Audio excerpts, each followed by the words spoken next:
আজকে আমরা এখানে যারাই এসেছি আমরা কেউ কোটিপতি না, আমরা সবাই রিক্সা চালিয়ে আমাদের জীবিকা নির্বাহ করি। আজকে পেটের দায়ে ফ্যামিলির ভরণ পোষণের কারণে আমরা অনেক শিক্ষিত ছাত্র সমাজ আজকে রিক্সা চালাই। লোক লজ্জার ভয় আমরা বলতে পারি না।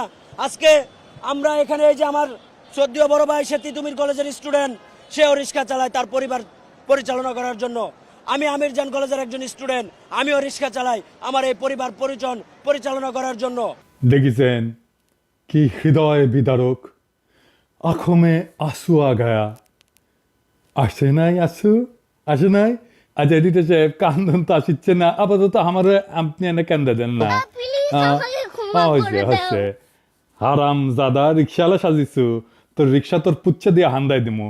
এর নাম আশরাফুল খান। এই যে দেখেন ছাত্রলীগের খিলক্ষেত 43 নাম্বার ওয়ার্ড শাখার সহসভাপতি, যার নাই কোনো গতি সে হয় সহসভাপতি। এইটা সাহেব দেখানোর কাজ কামগুলো দেখান না। ওই যে সহসভাপতি সেটাও দেখেন না ওর আওয়ামী লীগের কাজ কাম। ওই যে রিক্সাওয়ালা সাজিছে কত বড় মিথ্যা কথা কয়। সেনাবাহিনী ওরে ধরেন, আগে রিক্সালি ঘর খায় সিধা করে দেন, আর রিক্সাওয়ালা ভাইয়েরা যার তার কথায় নামেন না রাস্তায়। সমস্যা আছে, আমরা তো আছি। কে যেন রিট করেছে ব্যাটারি চালিত রিক্সা বন্ধ করার জন্য।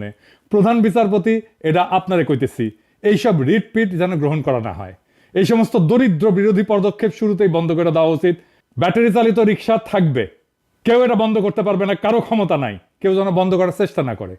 ব্যাটারি চালিত রিক্সা বন্ধ করলে আমি করলে ঢাকা শহরে তো আগুন জ্বালায় দিব, আদালতেও আগুন জ্বালিয়ে দিব।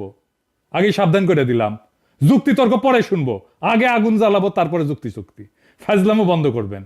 এটা যেহেতু আদালত দিয়ে করিচ্ছে সেজন্য আপনাকে কইলাম, আপনাকে রেসপেক্ট করি, আমাদের কথাটা রাখবেন। এটা আপনি না করিয়া যদি প্রফেসর ইউনুস করতো তাহলে প্রফেসর ইউনুস রে কইলাম নি। আপনাকে কইলাম এই সমস্ত ফাজলামি যেন না চলে।